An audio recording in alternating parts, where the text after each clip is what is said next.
Are we back? We'll be back. Time Warner!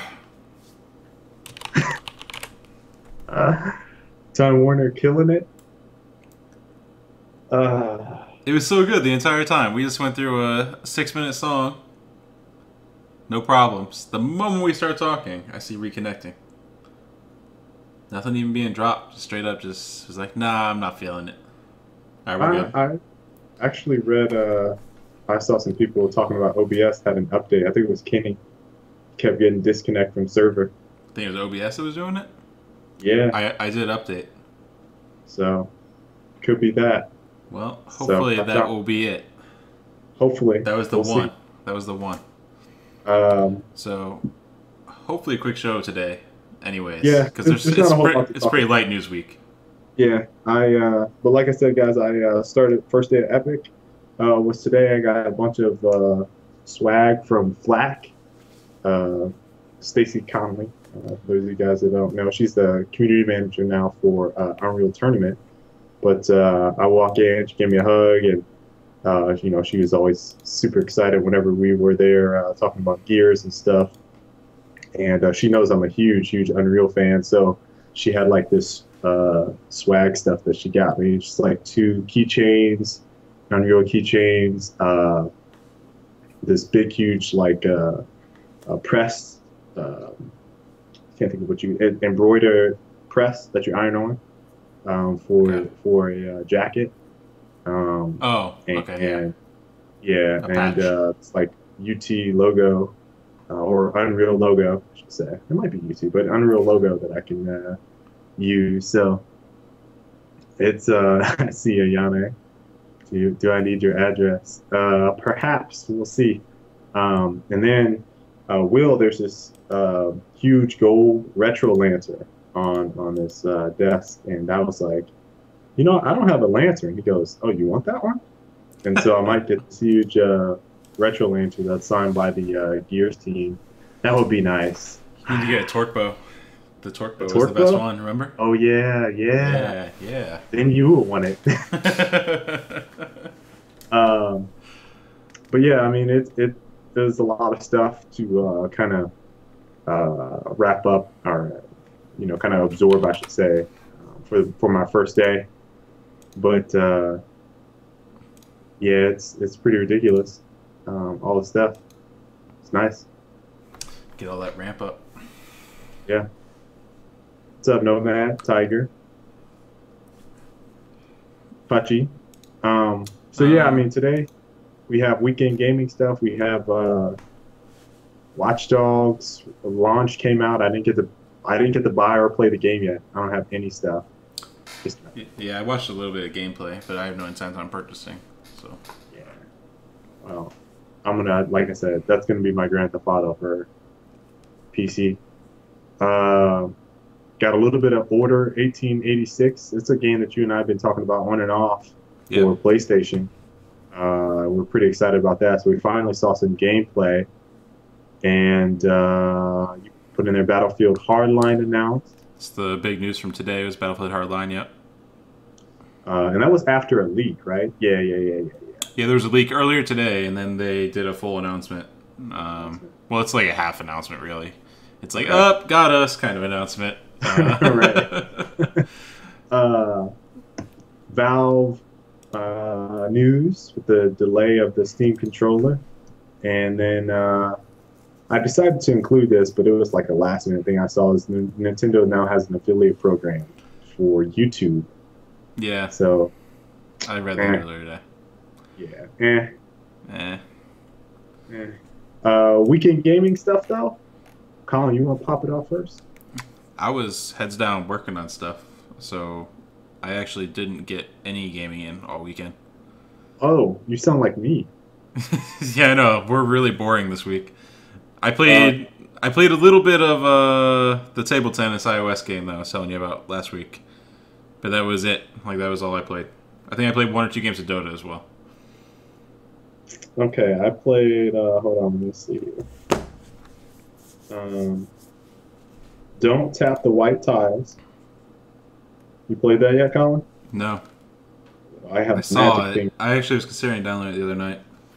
So they just had released an update that lets you customize the screen on it, but this is what the game looks like, and then you just like tap the buttons.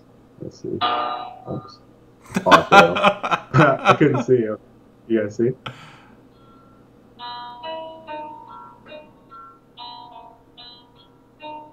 Okay. But yeah, Is it time based? Yeah, it's time based. So like Guitar Hero fans, I think will really like this app. And so I've already like told Christy, like she whooped my ass in Guitar Hero, or did when it was popular, and I was like, this app, I want to challenge you. So I've like been practicing because I downloaded it before her, so I have some pretty rough times I think for her to beat. Maybe they're probably really easy, but I think they're rough. So yeah, I played the hell out of that while I was in Portland for the Fortnite event. I downloaded a game called Bike Race. Here, I'll show you guys that one too. And that's another one. I can't remember. It was probably free. I don't think I paid any money for this.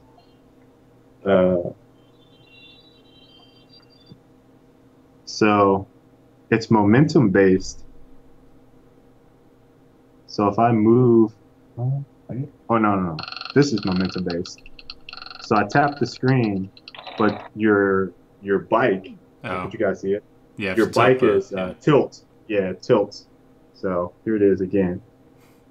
Playing this. Lean forward. Back. Forward. You made it. So yeah, that's how that game works. It's pretty cool. I played that quite a bit. It reminded me of it has the same music when you complete like a level as Angry Birds. So it reminded me of that. Even But though it's Romeo not like it anyway. Yeah. Yeah. I played Spelltronic, which is my buddy's game from Edge of Reality. And right before I left, I got some Titanfall in. So it's like my last day of Titanfall, really. Last week, right before I left. And that's it. That's all I got to play. Yeah, we had nothing this weekend. Just nothing. I need to get... weekend non-gaming. I've been pressured to get Hearthstone. Be getting some pressure for it. I don't think I'm gonna like it though, because I don't like card games that much. It's like the card game for people that haven't played card games ever, though. Although you are pretty adverse in general strategy games. Yeah. So you have a double whammy. So I mean, yeah, you should try it. There's no reason not to try it since you have the iPad. Yeah. So I mean, I might get Hearthstone. That's been something that's been on my mind. But other than that, it's like I don't know what to play when when I'm like gone on a trip and I have nothing. It's like, well, I don't really know what to. I got to play Fortnite. I guess I should add that. I played Fortnite while I was at the event. So yeah, that was pretty sweet. That doesn't count. But it doesn't count though. So yeah, that's pretty much all I did. Now I can talk a little bit about the Fortnite Portland event. I'll talk more about Portland than the event itself. I'm gonna let guys can read about it and watch kind of like the recap video, similar to the one that we did for Boston, I think. But yeah, I mean, Portland was nice. It was the first time I was in Portland. So I didn't know Portland was known for like donuts. Did you know this? Did you know about this? No.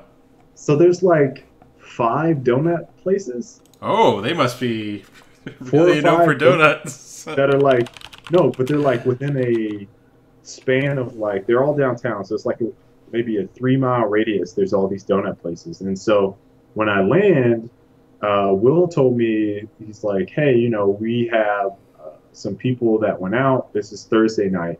There's some people that went out.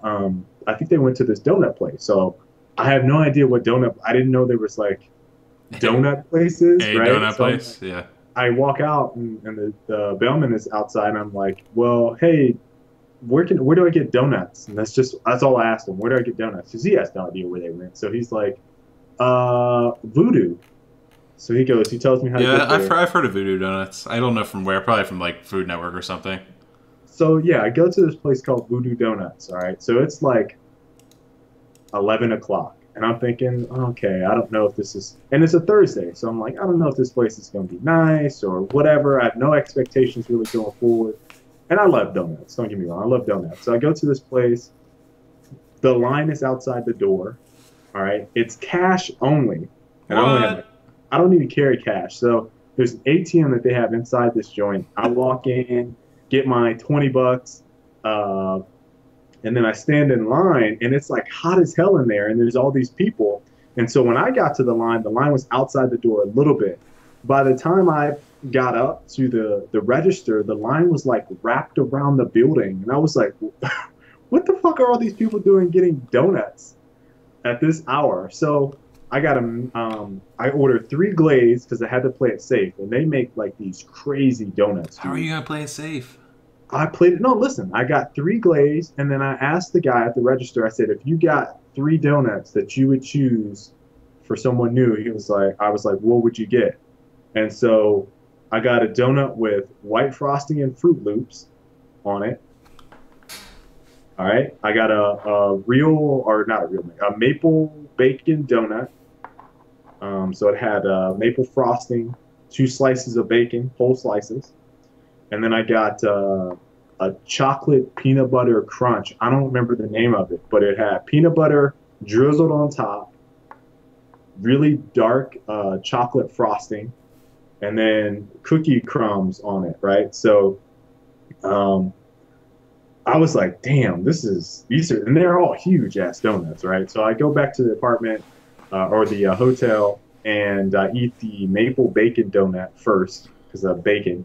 I mean, then I get the glaze, and I'm like, all right, I'm gonna save these for the morning. So, because the maple one, like they cake on the frosting, so it was like really sweet.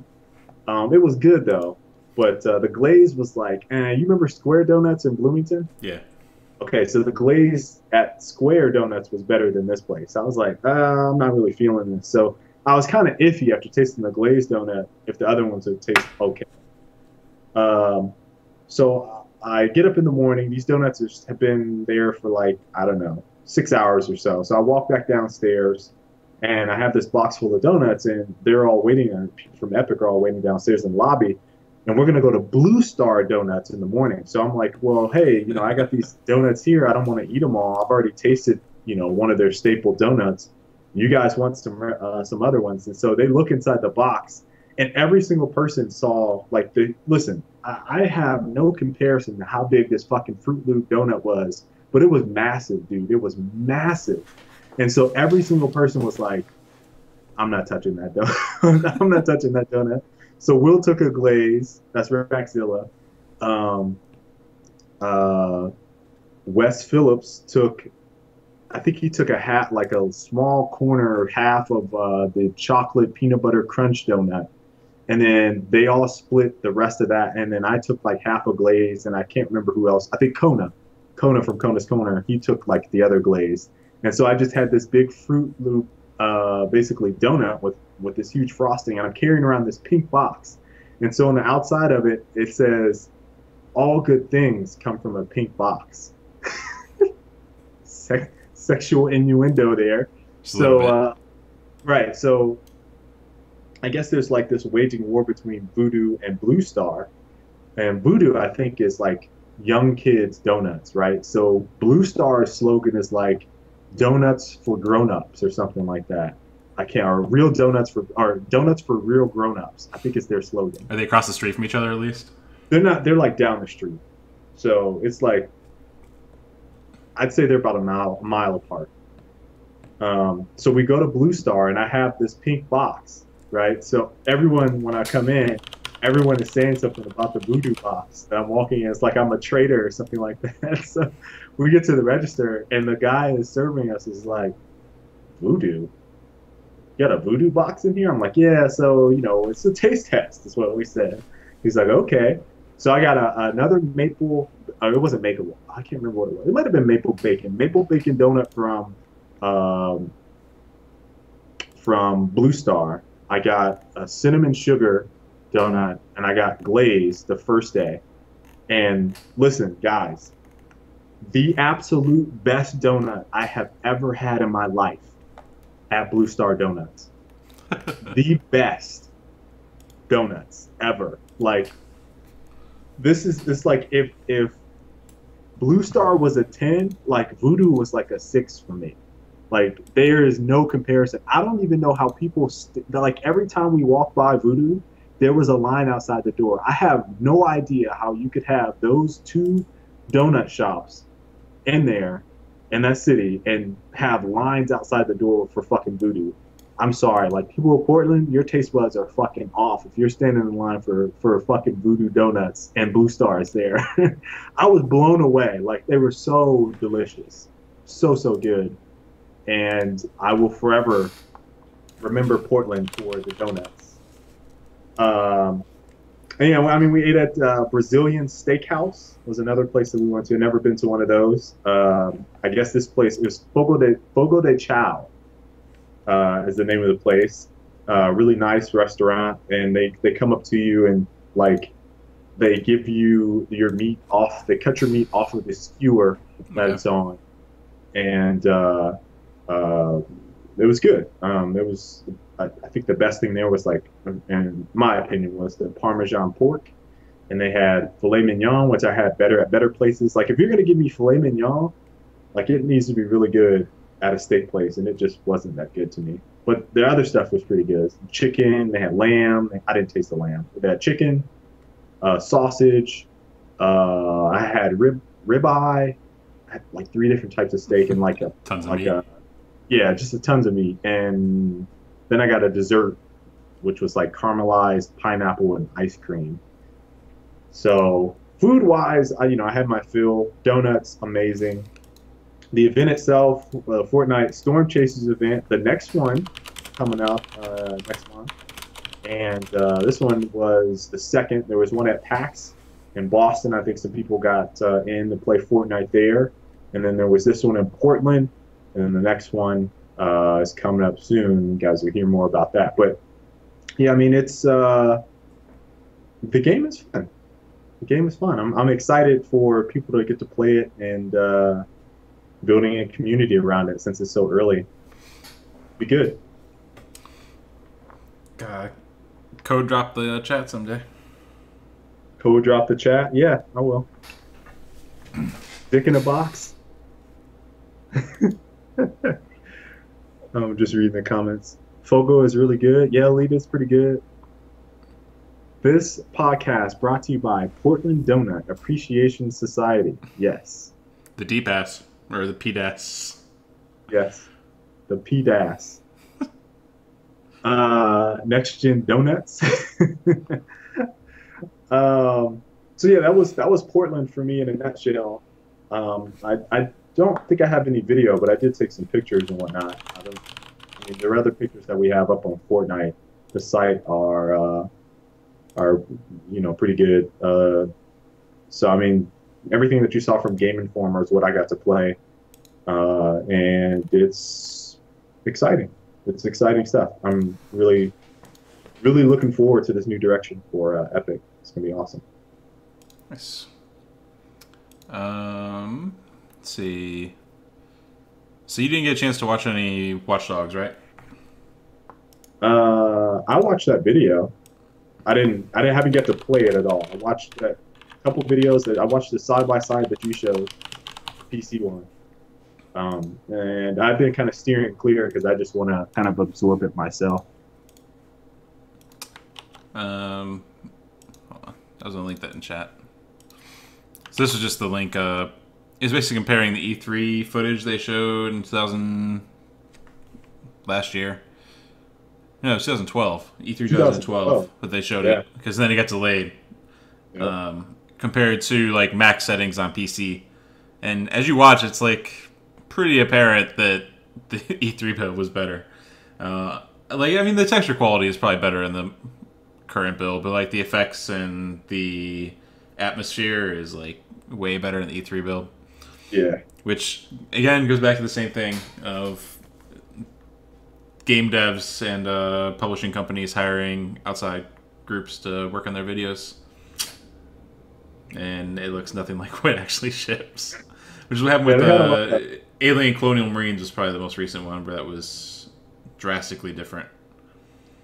Yeah, Watch Dogs doesn't look. I mean, from the side-by-side comparisons, it wasn't drastically different, but I mean, the fog and lighting particle effects really are what are considerably noticeable in that side-by-side comparison from the E3 and then actual PC. What's a little irritating about that is they said multiple times now, they reconfirmed that after they showed that gameplay video that showed down, the down res or whatever, people were complaining like, is this what the game looks like? And they came out and said, no, on PC, the quality is the exact same that you guys saw, and clearly it's not. They actually said it would look even better.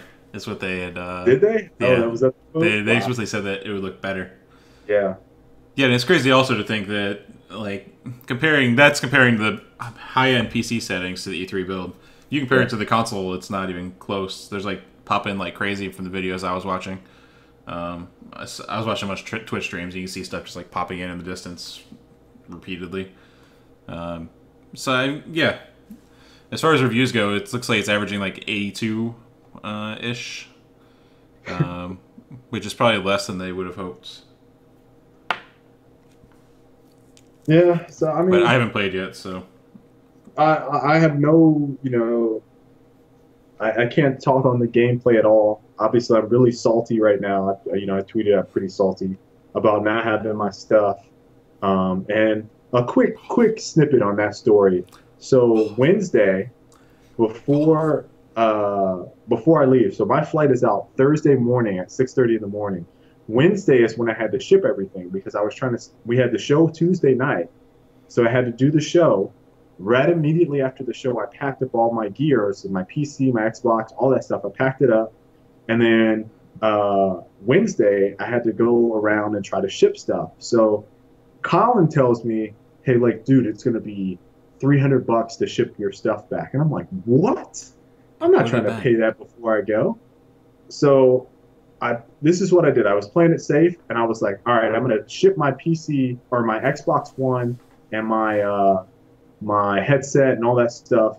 I'm going to ship that first. So I got one box. I was managed to get everything in that. Oh, no, I had two boxes.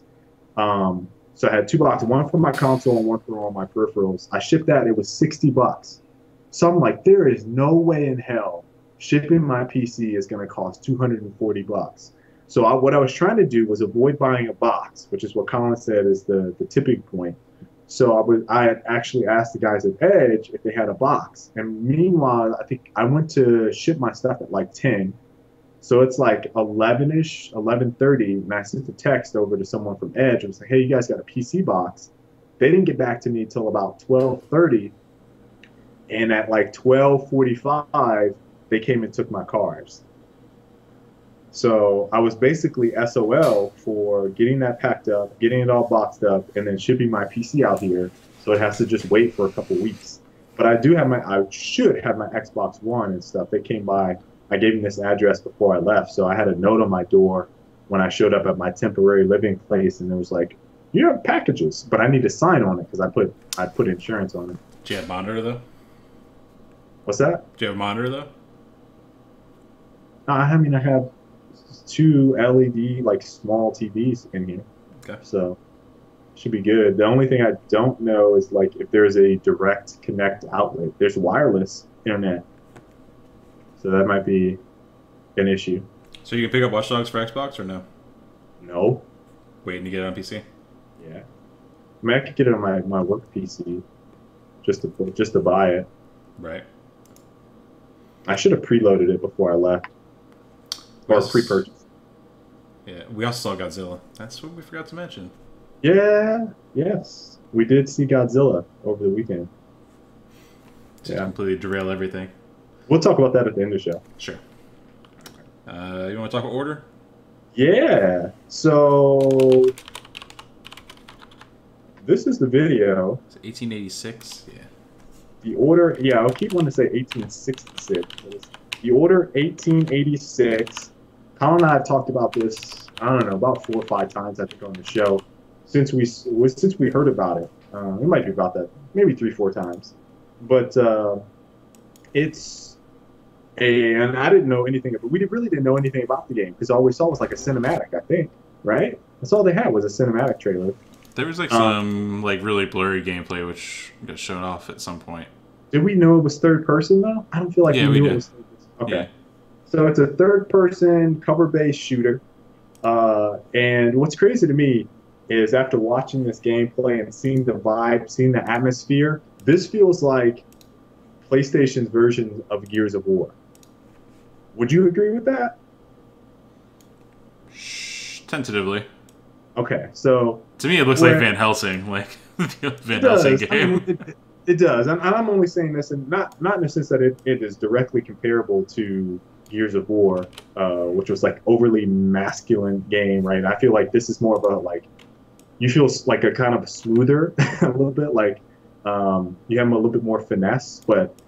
From reading, about the game, they're trying to capture some of that intense, cover-based, claustrophobic. I think is used multiple times to describe like the atmosphere type of cover-based shooter. So, from the gameplay and knowing what's in the games, like there are monsters in the game, right? So it's not like you're just shooting humans. So that's true. There's humans in there. There's monster elements. So that's why I think like. Okay, Gears of War also had that type of vibe. The color and tone is very Gears of War 1-ish and 2, very dark, grays, browns from the video that we saw. So, I mean, color palette, atmosphere, third-person shooter versus humans versus some type of monsters, and I think other supernatural humans or something like that. I mean, it's hard not to make a comparison to Gears of War, and here's the caveat to it, or additional thing you want to say about it, but it doesn't have multiplayer. So, I mean, it's single-player driven. The original Gears of War was single-player driven, and multiplayer was an afterthought. So, I think the question I have, like, for everyone out there, I mean, this game looks fucking sweet. It looks awesome. Every single like screenshot I've seen, the transitions to cinematics reminds me of Uncharted, like just natural, seamless transitions into cinematic pieces. Like everything looks awesome about the game, and then you tell me there's no multiplayer, and I'm like, the fuck. Yeah, I mean, it turns it into something where it's like you just buy it or you rent it for an 8-hour gameplay or whatever, and then you're done. Because it doesn't seem like the type of game that will have much replay value because there's not like RPG elements or any kind of like multiple moral choices kind of thing, that kind of pitch. Like there is nothing of that. Oops, sorry. So I don't know. Like I don't see where the like big sales push is going to be. It seems cool. It's just like I have no urgency to buy a PlayStation to play it. You know what I mean? I could pick it up at another point if I want to, if it's super popular or whatever. And there's not. I am buying Uncharted for the single player experience, and I know that Uncharted has multiplayer. I didn't initially buy Uncharted for multiplayer. I heard amazing things about the story, so I can't sit here and say that I would not purchase a game that doesn't have a great single player, or I wouldn't purchase a game for single player. But when I'm done, I at least want to be able to continue to play the game. I don't like replaying multiplayer games, specifically if I play it on like a hard. I don't typically go to like an insane or whatever the next step up is after hard. After hard, I'm usually done with the game. It's like, okay, that was pretty challenging. I beat it. All right, I'm done. I don't want to go to the next one because all they're gonna do is increase damage right on the AI. They're not going to be super smart all of a sudden, so it's like, right. I don't need to go through that, and I'm just not one of those people that does that. So for me, I need to have multiplayer. I just need to have multiplayer after I finish a game, because otherwise I feel like I wasted my money. And this game looks awesome. I just don't want to feel like I wasted my money. So no multiplayer like really hurts for me, like stings. Especially when that's supposed to be like a big reason to pick up the console. Right. Like, I still haven't seen a PlayStation multiplayer game which has captivated me. And I don't see one on the horizon either, unless I'm missing something. So like that's what I'm waiting my purchase personally. Dude, you gotta get on that Uncharted, man. Uncharted multiplayer? Okay, no. I mean, Gears of War does that better. Any third person. I don't want to say any third person. But Gears of War does third person multiplayer better than I think Uncharted did. But Uncharted's multiplayer is pretty good. Yeah, that's what I'm saying. I need some kind of multiplayer hook that I can't get on another console. Tiger, any thoughts on Sunset Overdrive? Yeah, we talked about it a couple times on the show. Lots last week. Yeah, I think it looks fun. I think we're both kind of interested in the game. But Order, I mean, I don't know how you guys feel about multiplayer or single player. Like, that game looks awesome, but it's like I just want to shit on somebody. Like, I want to show the PlayStation folks what it's like to play shooters for real. Because I don't feel like they play shooters for real. I feel like they think they play shooters for real, but they don't really. Sorry, guys. That's just my personal, like, Killzone. It's good, but like, so slow. You're not playing a real shooter. Like, get on our level. Hop on PC. Hop on Xbox One. Play some shooters against folks. I'm totally trolling. People are gonna be. I already see the comments. Guys. Fuck you. At least I didn't say it this time. That's all that matters. I'm just trolling. I was just quietly keeping my mouth shut over here. I had nothing bad to say, except that I don't own a PlayStation. If you want to get on me about that, that's fine. Yeah, I'm just fucking with you guys. For once, I'm gonna be the scapegoat. I'll take it. Do you want to transition into real games into Battlefield? Sure. That's all you. Speaking of games and multiplayer, although this also apparently has a single-player component as well, because Battlefield single-player has done so incredibly well over the years. This time it might have a chance, though, because Battlefield Hardline is the game that Visceral was working on, and it's all been confirmed-ish. Well, it's been confirmed. That part's been confirmed. Link in chat. So again, this leaked earlier today. There's people who found, I think through website files, like the battle log equivalent of the site, they found references to a BFH. And then they started pulling out all these sorts of images for like ranks and weapons and mods, icons and stuff. Right. So later in the day, I think literally just a couple hours ago, EA is like, yep, we're working on Battlefield Hardline. We'll have a full reveal at June 9th at the E3 press conference. It's one of the 6 new games that EA was planning on showing during the press briefing. I imagine from what it sounds like it'll be like very fleshed out and playable and actual gameplay footage. They're releasing it for previous gen and next gen, so it's going to have that, I guess, advantage / disadvantage going for it. And it's based around cops versus robbers, and the war on crime. And it's supposed to be like SWAT versus like a heist thief group, kind of, from what they've revealed so far. And I think that's it. I mean, there's not really a lot to talk about yet. It's just kind of, hey, they're working on a Battlefield. They've also, like I said, there's going to be a single player. And Visceral said they're excited to talk about how they brought their kind of expertise from doing Dead Space over to Battlefield. I wonder how long it's been in development. I guess that's the real question that I have. If it's going to be like just a skinned Battlefield, or if it'll be something a bit more. I'm trying to find... Shit, I lost track of it.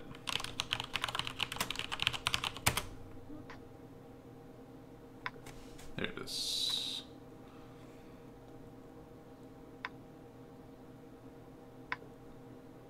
Yeah, the guy from Visceral said several years ago he had a meeting with EA and basically decided that they wanted to make a game with them. I was trying to see if there was a date of when they exactly had that meeting. Not really helpful. No. So yeah, like I said, I'm just kind of curious how long they've spent on it. Or we're just gonna be like, hey, Battlefield 4 engine, we reduced the player count so it's like more intimate, and we added cops and robbers, you know. But it seems like everything will be revealed at E3. Be interesting. I don't know how I feel about it. I mean, I don't know. Think about it like that. I will say this: it's not Battlefield. If you're doing cops and robbers, What is it? it's something else. But it's definitely not like a war zone, or like you just wouldn't generally consider that as war, which is what Battlefield is. It's like Chirac. It just, I mean, like yeah, like they could have released it on their own as a different title, but throwing the Battlefield name on it, just kind of crazy. I wonder if it's gonna be. Like, I wonder if Battlefront's gonna be Battlefield Battlefront. Like at this point, is what I'm trying to figure out. I mean, just throwing the possibility out there. Battlefield. Are they gonna put Battlefield in front of everything now, in order to sell copies? It's not a Battlefield game if there isn't like an actual war. It's literally cops and robbers. Yo, I mean, Chicago is at war right now. The war zone in Chicago. I'm not joking, dude. People are dying in Chicago. It's true. The streets of Chi-Town. That's where this takes place. Battle Strike Global Field. Yeah, it does sound like it's supposed to be a mix of like Payday and Battlefield.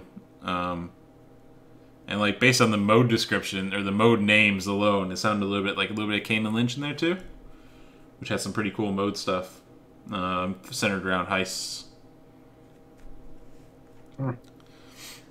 Anyways, we'll see. That's pretty much it for Battlefield. I imagine we'll see some gameplay and be able to talk about it more after E3.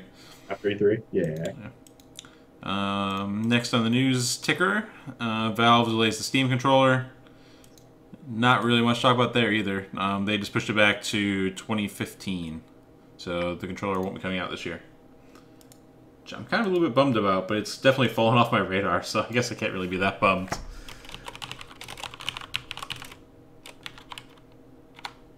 Yeah, whatever.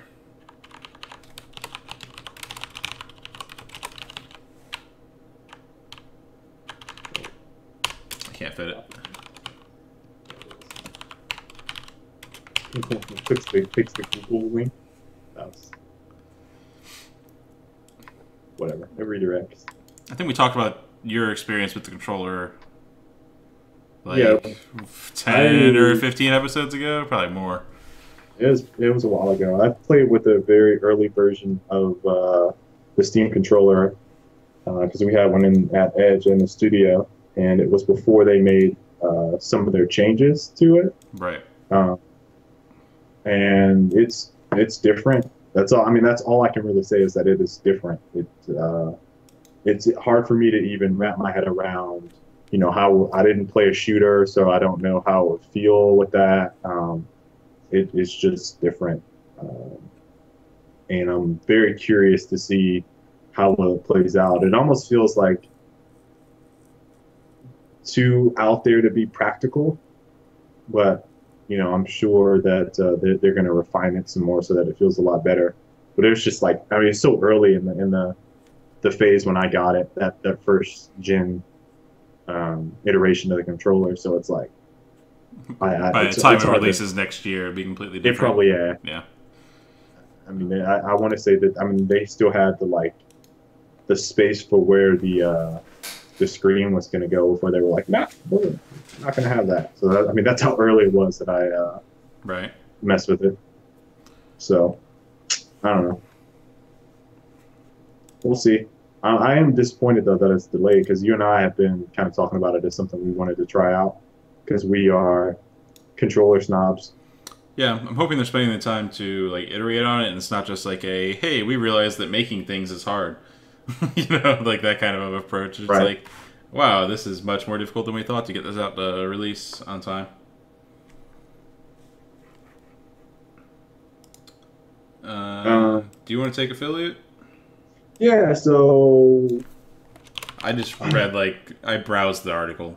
Yeah, I mean it's not a big thing, but Nintendo announced an affiliate program for YouTubers to split ad revenue. If you guys remember, I was outraged when they decided to claim a bunch of YouTubers' content for ad revenue.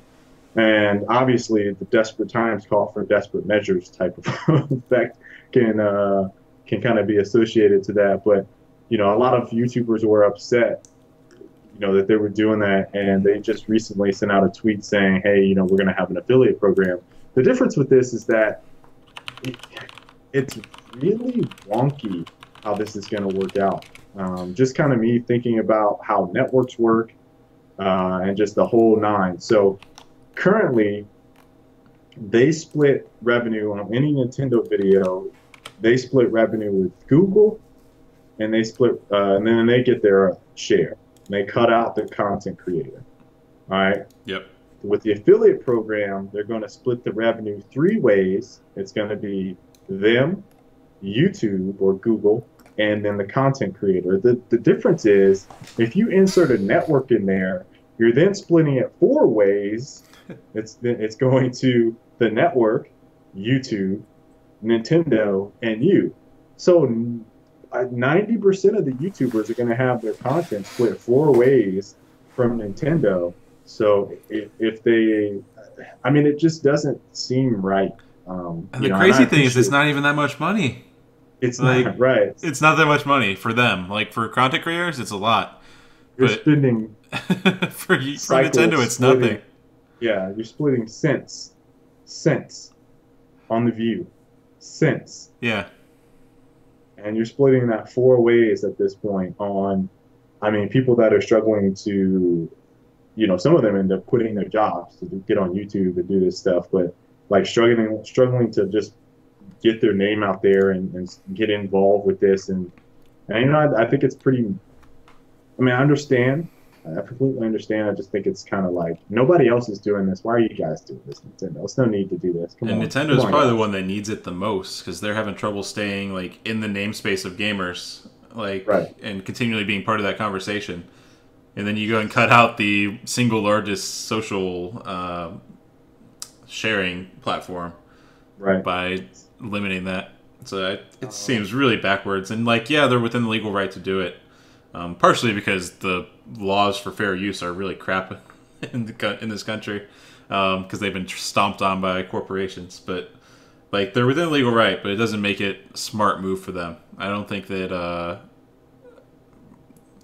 fighting your fans for cents is a sound decision. Doesn't make sense. I mean, like over the course of the year, it could be like maybe $1 million for them, but that's just a drop in the bucket. And even that's, I think, is probably a generous estimate. Once everyone gets their share. But yeah, I mean, I appreciate them acknowledging that them splitting the revenue and cutting out the content creator isn't right. I appreciate that they're making that effort. I just think that like no one else is really doing this practice. So, Nintendo, why are you going backwards with this? They need to be a lot more progressive and kind of rethink about, how they're kind of approaching this. Is my assessment as someone that is as involved on YouTube as I am.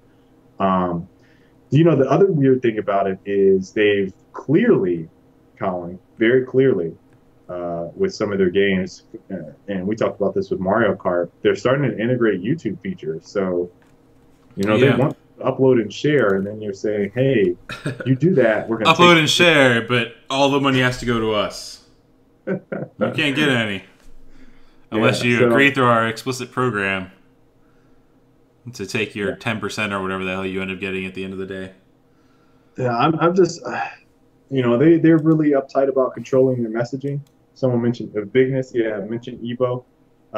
They really want to control that, but they're just behind the times right now with it. Like by years now, like I'm talking like 5-6 years, they're behind in what they're doing. So maybe they'll get up to speed, and this affiliate program will help them out quite a bit. That's what I'm kind of hoping for. But getting your ad revenue split 4 ways, that sucks. Yeah, I mean, like, their community image has always been pretty child-focused. Like, they've always been targeting that as, like, their growth area. You think about, like, the Pokemon World Championships, like, is their probably largest community initiative, I would think, and that kind of stuff. But, like, at the end of the day, like, they haven't had to handle this type of grown-up adult problems. You know what I mean? Like, this is business that isn't... It's new. They're over there on Rainbow Road. It's just new, you know, and I don't think they've had to face it, and their current response to it is very out of touch. Yeah. But yeah, that's pretty much it for today's show. That's pretty much it. I didn't put it on here, but there was a pretty nice blog post from Respawn on Titanfall DLC update. After I ranted last week, they reconsidered their position. Yes, Colin. Way to change it for him, Colin. Yep, it was clearly me.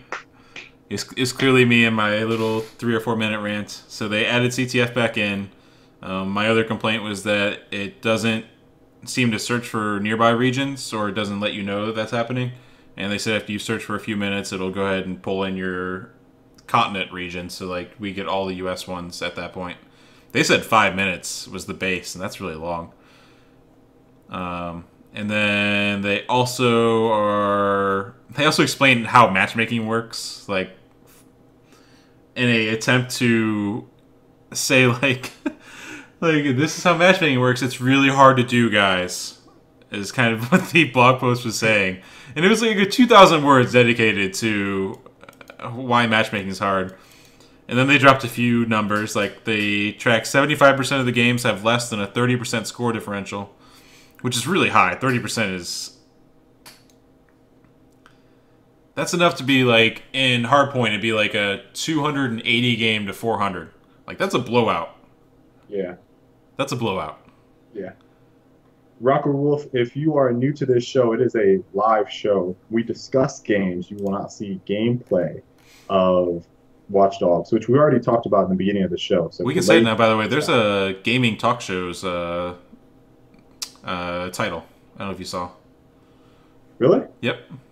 They made it specifically for all the podcast stuff. All right, we gotta switch that around. So we can no longer have people be like, "When are you playing Star Citizen?" When are you guys playing? We've done this 70 weeks straight now, just about. So when are you guys gonna? Although you know what, we on the Titanfall release, we did the show live with the gameplay. Yeah, that's true. So one time in our history, we did play games while we talked about Rocker games. Wolf. Every once in a while, we'll have some gameplay. Anyways, I recommend the blog post. It's actually a really good post on the whole, my Starkey cynicism aside. And they talk about some of the stuff that they're actively moving towards to try to fix it. Will it be enough? Who knows?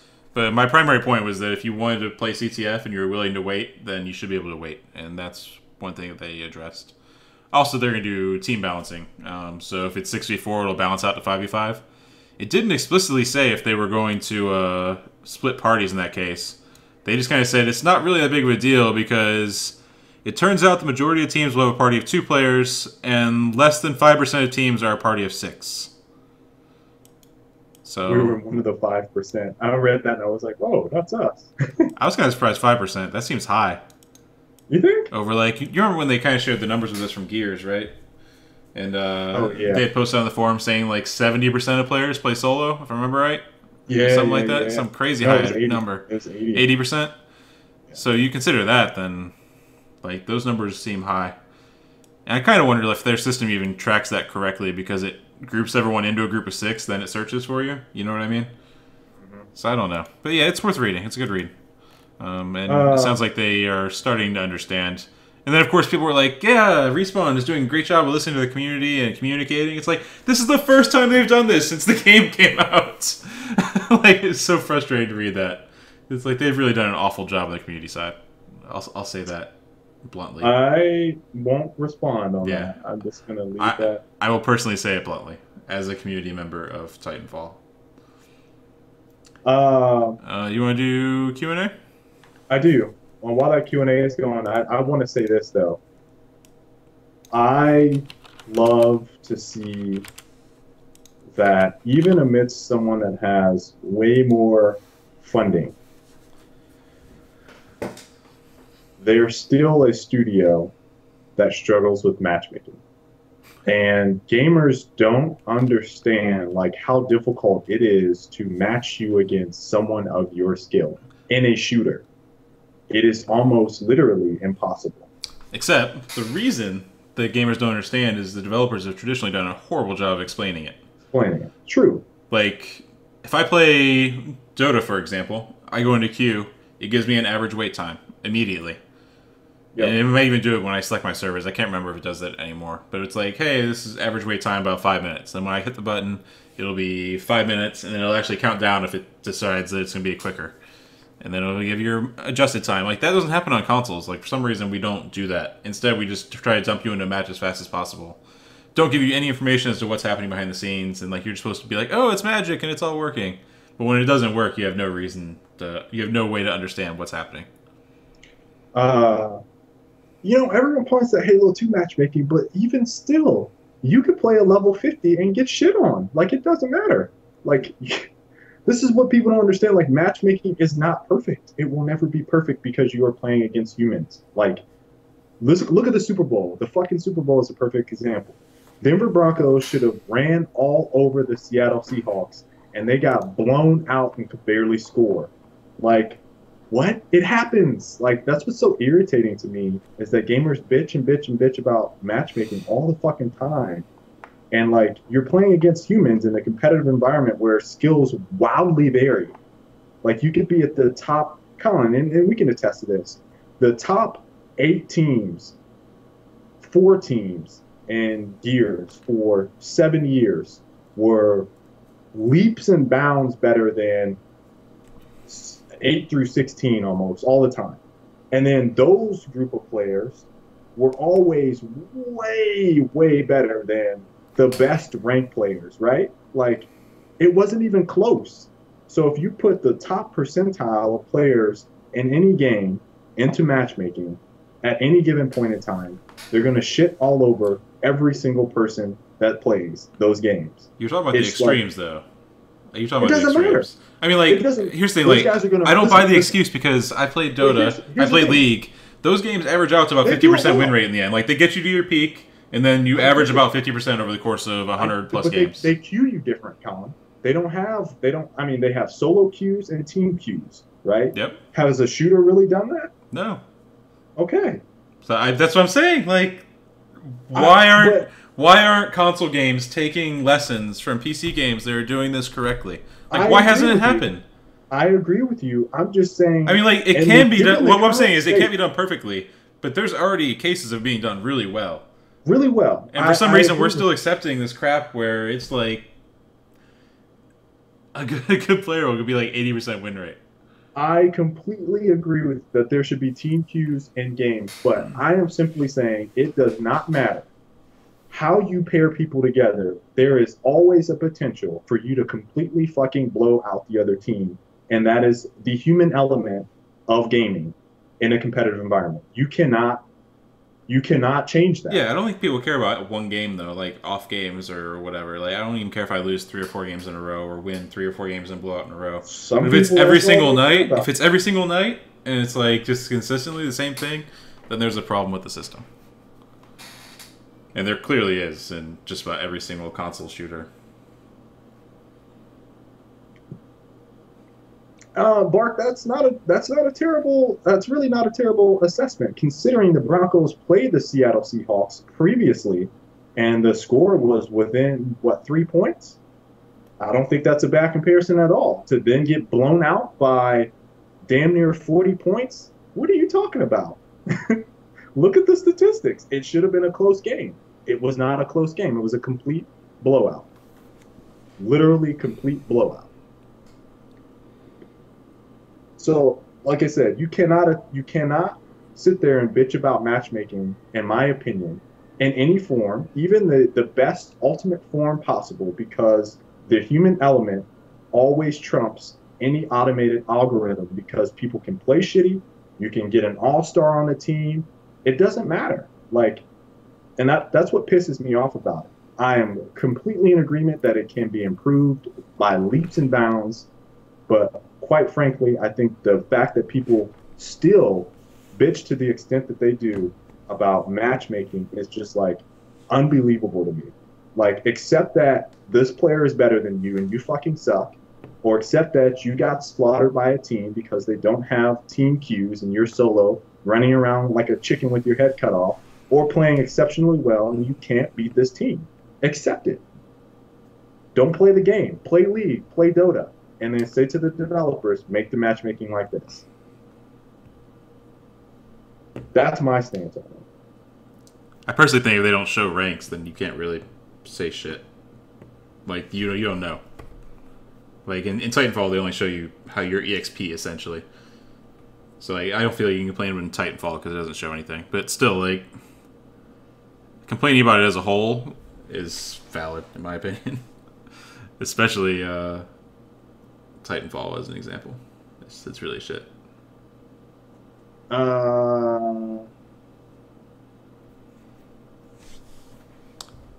What's my honest opinion of Fortnite? I gave it earlier. It's fun. I think you guys will enjoy it.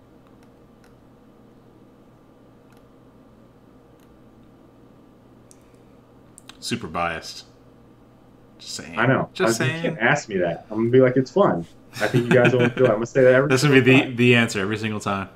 It's fun. It's wasted breath, or wasted letters on the internet. What do you think the chances of KI making it to PC for Season 2? I don't know. Probably like 0, right? You would Should think? Ask Dave. Pester Dave Ling on Twitter. Yeah. Dave was on the show, guys, last year during the summer, when they were getting ready for Dive Kick. So, should ask him. Most anticipated Xbox One game as of now? Probably Sunset Overdrive? Division. Destiny? Division, maybe? Still? It's not 2014 now. I know. He said as of now. As of now, yeah, I guess it would be Division. Sunset Overdrive, I really want to get excited about it, but I need to see some multiplayer. Because to me, currently, it seems kind of like Crackdown, which was fun. But it's like hard to get super hyped for it. We'll see. If they show me some multiplayer and it's sick, I'll be on board. Because the weapons seem cool. You guys playing Watch Dogs during the show? No. I will be playing it probably at work since I don't have shit in this temporary living place. I have my laptop, which can't play anything really, and my Xbox is at FedEx shipping center or whatever. So yeah, I'd say I'd agree with you, Colin. Division. Destiny's up there, but it's not like an X1. I wouldn't call it an X1 game. Destiny is one that I was excited for until I saw recent gameplay. Now I'm less excited, but I still want to play. It's been kind of a trend. Like all the stuff I was hyped for at E3, I've seen more and been less excited. So I get to be re-excited again next month. Slaughter, that is most anticipated. Anything comes down to money spent in advertising. I don't know about that, dude. I look at Steam early access games or things that are coming soon, and I watch a trailer and determine whether or not I want to play it, or I read about it. So I don't know about that. There's a lot of indies that have games that oh shit, Joel, I forgot about Evolved. Damn it. That is high up on my list. Evolve. Quit saying the D. Drop the D. Evolve. Drop the D. Whatever. Evolve. You evolve in the game. Yeah, it seems cool too. I'd say I might even put that ahead of Sunset. Maybe. Until I see that multiplayer. Like 10 minutes of blowing lanes. Am I going to E3? No. Can't go to E3. I got too much stuff I got to do. That week, I'm actually moving stuff, so.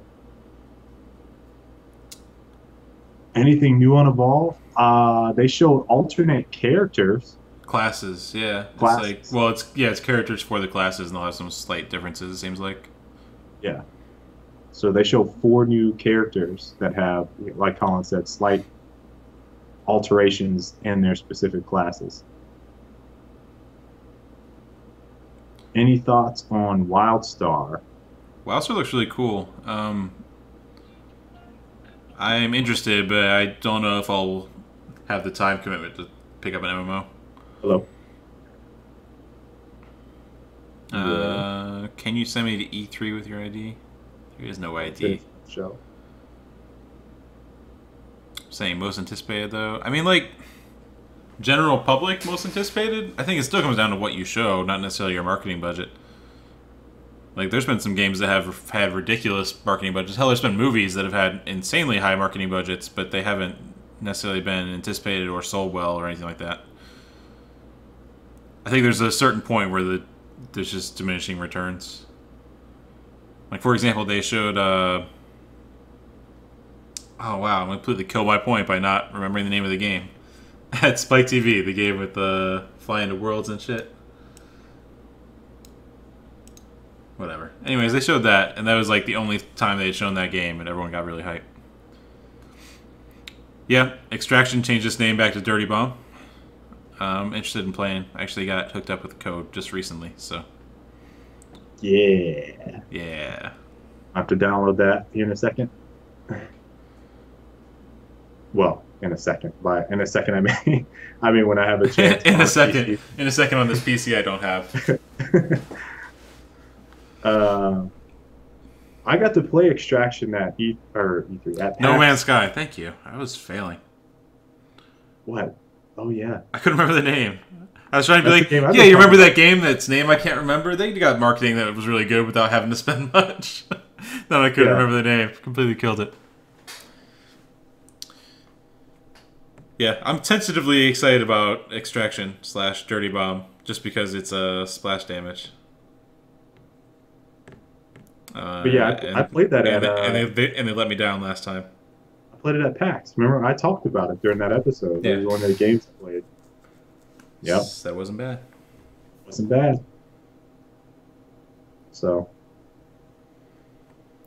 Looks like that's about it.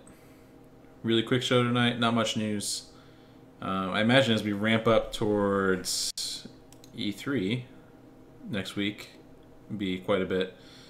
June 9th, I think, right? Is when the press conferences start? Yeah. So we have one more episode. So next week we can do some E3 predictions and thoughts. And then during the show, we have Sony's press conferences starting during the show. Did we confirm that? Hold on. I'm pretty sure it's either the hour before or it's the hour during the show. Someone said we were wrong last time. But really? I didn't actually confirm to see if we were wrong. I'm pretty sure I was right on that. June 9th. Is that... Yeah. June 9th is Monday. Oh, so we're good? Yeah, we're good. Nintendo is on June 10th. So yeah, it sounds like everything will be done before we talk that week. North Carolina is good, man. It's hot. It's humid. There's a lot of trees. So we'll be able to have a really good episode on the 9th, or the 10th. Yeah. Since we can talk about all the E3 press conferences and news and stuff. And next week will be predictions. And be ready to roll. What do you think would be the biggest E3 surprise? I know I hope it's something that I have no idea about. Because that would inherently be the best surprise. Is one which I can't predict, right? No. Look, I'm gonna be surprised if more games aren't delayed. Like every fucking game is delayed as of right now. So yeah. They're gonna surprise me by not having a game that delays come fall 2014. Frag Logic 71 hype. Go ahead, get the hype train started early. Get the hype, yeah, Bart. Get the hype train started. We need like the UFC and the boxing graphics where it's like UFC 74, Microsoft versus Sony. It's about to go down. So before we end the show, let's go ahead and if you guys haven't seen Godzilla, you should probably leave the show right now. Appreciate it if you stop by. But if you want to stay and listen, yeah, hold on. Let me change the type. Like, I'm gonna put minor Godzilla spoilers. We won't talk about. Yeah. There's this giant lizard that stomps all over the city. Spoilers. You probably heard about him. Maybe. Anyways, all right. You've been warned. All right. So first. Earmuffs. The show's done. If you guys want to go. This is bonus time. It's over. Yeah, it's bonus at this point. First off, I'm going to ask the chat. There were a couple Godzillas made in the last like 20 years. The most recent, I think, was like 2005. I think so. All right, so if you guys saw the like 2004, 2005 Godzilla, I'm asking the chat, did you feel it was better than? Did you feel the new one was better than that? All right, Colin, you go first on that. Did you see the one that came out like? I don't think I saw the most recent one, ago? So I would have seen the really old one. Okay. But so yeah, I remember. I believe the last one just wasn't very good. Was what everyone agreed on. Yeah, it just wasn't very good. In fact, I would argue that Cloverfield was probably better than that Godzilla, which came out shortly thereafter. I mean, like, I think King Kong came around the same time. King Kong wasn't bad either. Was it in 19? I don't know if it was 1998. 98 was not Godzilla, they say. Was it 98? I don't think it was 2004. But yeah, if it was 1998, then my memory of it is off. I just googled it. Godzilla 1998. Okay.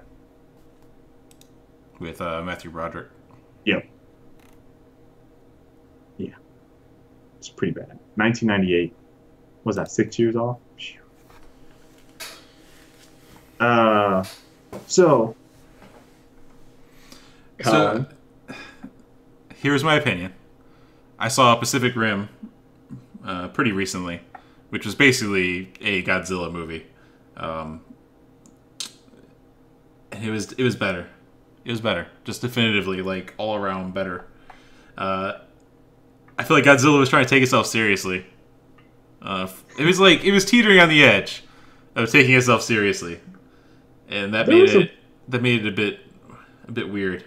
There were some parts where, and I can't remember the Japanese actor's name, but there were some parts where he was, and I feel like, explicitly humorous in how he was delivering certain messages.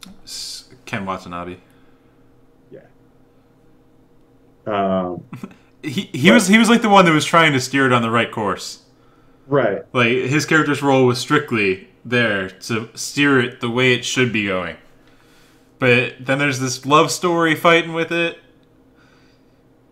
Got this gotta get home to my kid story fighting with it. You have this hero that just saves the day all the time. I know, it's not supposed to be about humans. It's supposed to be about monsters fighting shit. Like, Pacific Rim wasn't about the humans. Pacific Rim is about the robots fighting the monsters. Right. Like, they got it right. So that's how I feel. And some people have said they prefer Godzilla because it was a bit more. But I feel like if you judge it by that standards, it wasn't much. There was no theme, right? There's no theme or morals or any kind of direction to it. I feel like I agree with Colin, and I said. What do you mean I'm anti-left? I love Pacific Rim. I liked it a lot. I actually, yeah, I had the same general perception of it as Colin. I found Pacific Rim to be better for what it was, and I feel like I know what Godzilla is. I know what it should be, and they were close, but I preferred what Pacific Rim did versus what Godzilla did. There were too many plot lines where they just didn't need to do it. Like, I'm going to give you an example, and this is a spoiler. They fucking are driving this missile on a goddamn train. A nuke. Right? A nuke. Two nukes on a fucking train. And... on a train? There is a bridge. After a tunnel. After a tunnel. Where they have to go through this place. And, like, they set this up, like, these missiles are so important, you gotta do this, we need this right now. And they just fucking... Meanwhile, all right, we all knew what was gonna happen. Like, well, yeah, because they were talking about seismic activity, like, 5 minutes before, and they're like, all right, so we put these nukes on this train. So, they get on this train, they get to the bridge, the baddie comes, smashes the bridge, the nukes fall, he eats one because they love radioactive shit, and then there's another nuke that's just sitting there. And then they come and fucking pick the nuke up with a fucking helicopter and take it to the location. And I'm sitting there like, what the fuck? You just took the nuke and took it with the helicopter to the location. And you're sitting there trying to fucking make a plot line about a goddamn fucking train. Yeah. You took a nuke with a helicopter and you used a fucking train. General Ram was driving that train. I was so pissed. And then they drop it from the plane. Like, why are you trying to set this up all serious like? And you got this fucking plot line where you just can take a helicopter over there. Fuck you guys. And then they drop it off the helicopter onto a boat. And then they just start the boat. It's just like, what are you doing? Like, there's none of that in Pacific Rim. They take robots and they beat up fucking monsters. Thank you. And they dive deep into the ocean to seal the core. Like, that's the shit that bothers me with Godzilla. Like, there's just too many, like, serious plot lines where they try to put in, and then they have these cheesy ass, like, sentimental or human moments that it's like, I just want to fucking see Godzilla beat the shit out of these monsters. That's all I want to see. Yeah. The close-up. That's how I felt. No, here's another part that bothers me. You are fighting in the fucking middle of this huge ass city, and you fucking make it about humans. I'm gonna get to it. You're fighting in this huge fucking city, San Francisco. Buildings are falling down. These loud ass monsters. Godzilla's over here fighting. You blow up their fucking eggs, and the dude is sitting on a fucking post of some sort that is broken, and he leans his back up against the post, and there's this huge, gigantic monster, and the post knocks down a pebble. And the fucking monster hears the pebble and looks at him, and they have a stare down. The fuck? Like, it's about Godzilla, not about this fucking human. Why do I have to see that? Godzilla. There's like too much of that shit. So I don't know how you can say, anyone can say that Godzilla, in my opinion, does it better than Pacific Rim when they don't focus on the things, in my opinion, that makes Godzilla Godzilla. Like, there's too much shit that they try to set up, and it's like, and don't get me wrong, there's a lot of cheesy human plots in Godzilla movies. I've seen a lot of Godzilla movies. There's a lot of cheesy human stuff in there, but they don't take it serious. Yeah. That's the thing. That's the difference. Like, if you watched it, you understand what I'm talking about. If you are new school, you don't know what the fuck I'm talking about right now. If you're not a movie snob, you don't know what the fuck I'm talking about right now. So that is my problem with Godzilla. Takes itself way too fucking serious. Yeah, for what it is. And I enjoy that stuff usually, but like I said, there was no point to it. There's no greater statement. Anyways, that was our Godzilla notes from the movie. And it wasn't even that bad. Like, it wasn't. I wasn't angry as I left the theater or anything. I was angry at those two parts. And I explicitly... Yeah, I mean, as soon as it came out, I'm like, why didn't they just fly the fucking thing? Listen, Colin and I were fucking silent the entire time. We both said, we looked at each other like, why the fuck was this? Like, the exact same points. And then, here's the other thing. We both laughed at the same points, too. Like... Oh, yeah, when it was super cheesy. It was all Ken, right? We all laughed at Ken's, like, one-liners that he had to say about Godzilla. It was all hilarious. That's all anyone on Twitter was saying afterwards was, let them fight. Let them fight. Let them fight. I was like, thank you, please. Alright. I think that's good to wrap it up. We will see you guys next week with Frag Logic episode number 70. We'll be talking about some E3 stuff before the show and whatever news that crops up over the next week. And pretty much it. So thanks for tuning in, guys. See you next week. Peace.